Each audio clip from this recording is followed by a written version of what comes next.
really was spooked me. I truly mean that out of a respect. Like every time, I mean, you're hosting IBMAs, Americana Music Association. You're involved in all these different areas, and you're respected in all those camps. You know, that's the thing that I love about you is that you're just as much loved in the country camps as you are in the bluegrass camps, which not a lot of people are. You know, hey, I'm sure there are some terrorists out there that don't like me. But I mean, it's one of those things. You're right about that. No, but it's true. It's like you've always been able to just do whatever you liked, and you also had the respect for the history. I do have the respect for the history. I mean, you never trampled on IBMA toes, but at the same time, they let you go and hang out with that Americana crew. Oh, yeah. Which doesn't happen that much. Right. You know, they don't really like to let people out of their kennel. Yeah. You know, sometimes, but... Well, everything keeps changing, you know, music. You know what I mean? It's like it keeps expanding and the lines are kind of blurred, you know, with those different organizations like the folk world and the Americana world and the bluegrass world, and I think they all kind of need each other, and that's true. You know, it's like they don't really exclude people. Well, it's funny you say that. Like the people that were considered so far away 30 years ago, like Newgrass Survival, Hot Rise, Old and in the Way. Yeah. Who are the elder statesmen right now? Bluegrass, all those guys. Dell. Isn't that and Dell, Peter Rowan, all those guys. I mean, isn't that kind of crazy that all the like when Peter came out and did the whole thing with Jerry and Larry Sparks. I mean, Sam Bush, Tim O'Brien. Sam Bush was. now Sam Bush was a rebel back in the day, and now they consider him like the guy guiding the light. Right. But he has an electronic Fender mandolin on stage, which he's been playing that for. Of course, yeah. But it just shows you that the elder statesmen are still tinkering. Yeah. Because Bill Monroe was a rebel. Right. People forget that he was a rebel. Yeah. He wasn't some guy that said this is what it had to be. As long as you give him credit on stage, he'd probably be all for it. Then Sam, for instance, you know, had already mastered the instrumentally on mandolin and fiddle like so many songs in the repertoire of bluegrass, and he was so good at it. He was like a child prodigy. And so totally, then, 100%. Then at a young age, you know, he and the Newgrass Revival kind of blew the doors off of things. Blew the doors off, you know, and that was pretty. That was do you remember when big. all that was going down? Yeah, I do. I had that. Were you first kind of a bluegrass album purist at that time? No, I had I liked the Seldom scene, Newgrass Revival that as much DC as scene. Yeah, I liked them as much, but I still really was into Ralph and Earl and Bill Monroe, and you know, I mean Flat and Scruggs and Bill Monroe, and also this guy Don Stover. I really loved, a great banjo player, and so I used to try to get all of his stuff. And you a big banjo guy? I was, and then I just reached a point where I thought, you know what, I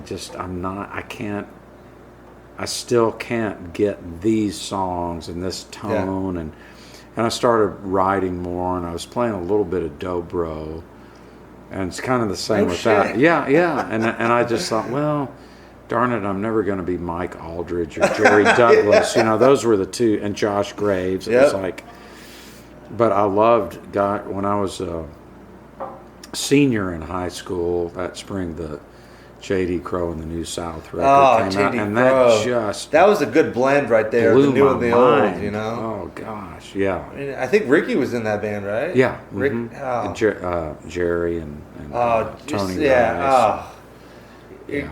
That's yeah. So you turned 60 this year. Yeah. I want to say yes. I want 60 months. Well, the reason I asked that question is I am 60 going on 70. No. Remember from The Sound of Music. Oh yeah. But turning 60, like I will preface, that is not old by any age. It is not, especially in this day and age. It is not old by any means. But with that birthday, have you seen any justification or different perspectives of how you view the world these days? Well, I don't.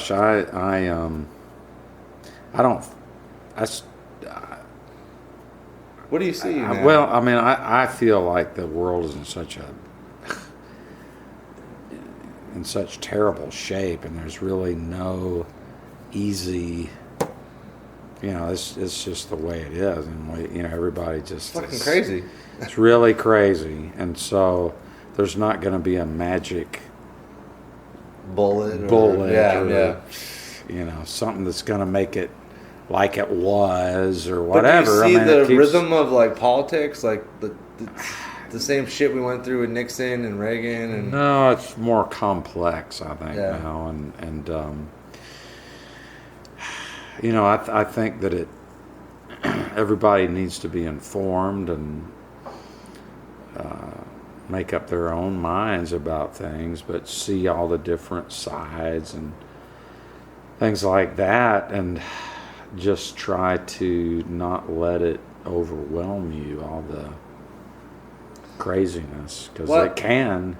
Well, that's the thing is, like I try to tell people, if you can it's overwhelming to think that one person can make a difference, but if you say, okay, well, I'm going to make my backyard a better place, I hope that everyone else is making their backyard a better place. You know what I mean? But yeah, I think there's things that people can do on a daily, just being kind to somebody or helping somebody do something, just simple things sometimes can have a big impact. And certain things you've done for your friends through the years, or they've done for you, or just different people sometimes can change your life. Like a buddy of mine, and I met him when I was sitting in with Roland White at the Station Inn, and he and some people, this guy's name's John Messler, and he and this trio came down from New Jersey and kind of making a pilgrimage to Nashville, and they wanted to see Roland. They loved Roland and Clarence, and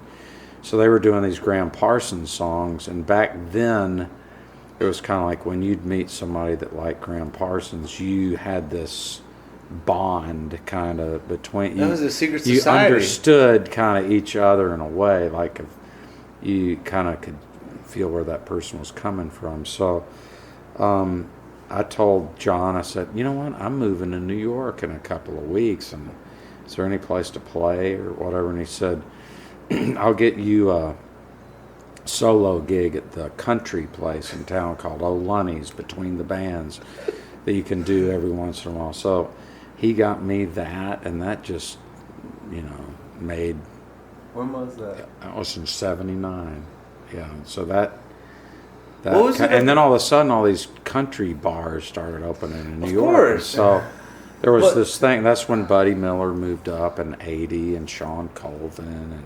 So I'm a huge freak of Graham Parsons and the Fine Burrito Brothers. I mean, to this day, I think that why the fuck is Graham Parsons not in the Rock and Roll Hall of Fame? Fine Burrito Brothers, probably one of the most influential bands of all time. Anything that came after them that you can pinpoint it. Yeah. What was it about Graham and that sound? I mean, the Byrds, everything. But what was it about Graham specifically? Did you ever get to meet him before he died? I did. I really only discovered him after he died, like in 6 months. Did you ever talk to Emmy Lou about him? Yes, yeah. I used to get to open up a lot of shows with Emmy, and she sang on.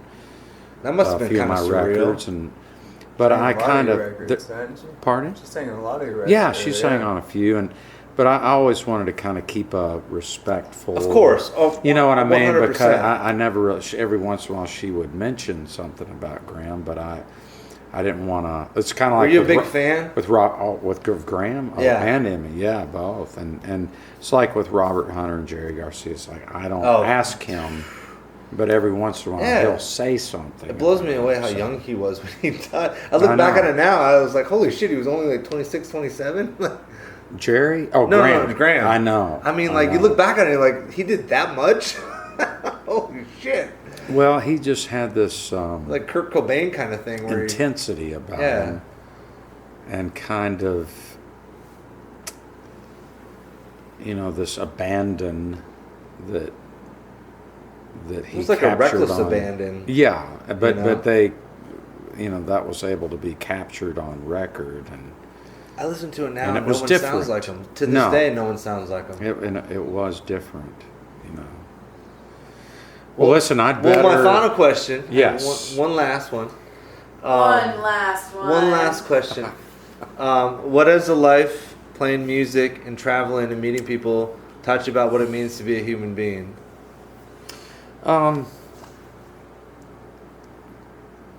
Well, I think you interact with so many people, and you see some very common things with people, and then some different things, and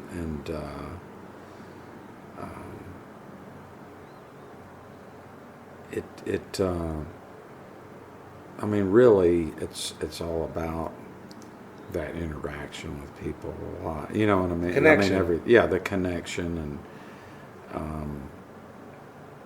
I mean, that's really where we're at in the world. We can't really isolate ourselves. But it's so easy too to much. do it. Yes, but if you're out there performing all the time, you can't. But and it's probably not. It's probably not that good to isolate yourself too much, but so it's good to have that connection.